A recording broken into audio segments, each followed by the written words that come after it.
Құрылтайының закондар сығару палатаның 54-сі пленар отырышы болды. Оның ішінде Башқұртстан президенті Мұртаза Рахимов, Дәулет Юлышы Құрылтай рейсі Михаил Зайцев, президент хакимияты етекшісі Исмағил Ғабитов, дәулет секретары Мансур Әйіпов қатнашты. Ултырышты закондар сығару палата рейсі Әнәс Хасанов асты һәм президент хатып берді. Президент Мұртаза Рахимов депутаттарды көпке сессияның башлануы менен тәбрикләп, парламент тарафынан язгы сессияла башкарылган эшләргә тукталып үтте. Закондар чыгару палата эшмәкәрлегенә әлбәттә зур баһа бирелә. Дәүләт төзелешен артабанда үстерү, реформаларда аткарып чыгу өчен тиешле закондар кирәк икәнен исбатлап тору кирәкмәй. Нигезле һәм көчле законнарга таянган җәмгыять кенә яхшы һөҗүмчеләргә өлгәшә ала.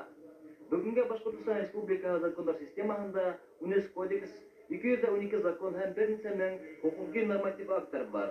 93 елда гына депутатлар тарафыннан җәмәгать башлангычында 40 закон, 94 елда 38 закон кабул ителгән. Профессиональ парламент булдырылгач, закондар чыгару эше ничек куелды соң? Былтыр парламент тарафыннан нибары 16 закон чыгарылса, быел язгы сессияла 26 закон гына расланды. Закондар чыгару палата үткән ел 52, 96 елның тәүге яртыында 66 закон кабул ителгән тиеш иде. Күрүебезчә, палатаның эше менән канәгатьләнеп булмай.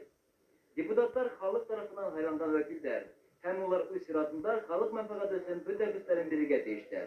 Сайлаучылар теләгән очракта депутатлар алдында ошондай сораулар куярга хаклы. Һез безнең өметләргә акланыгызмы?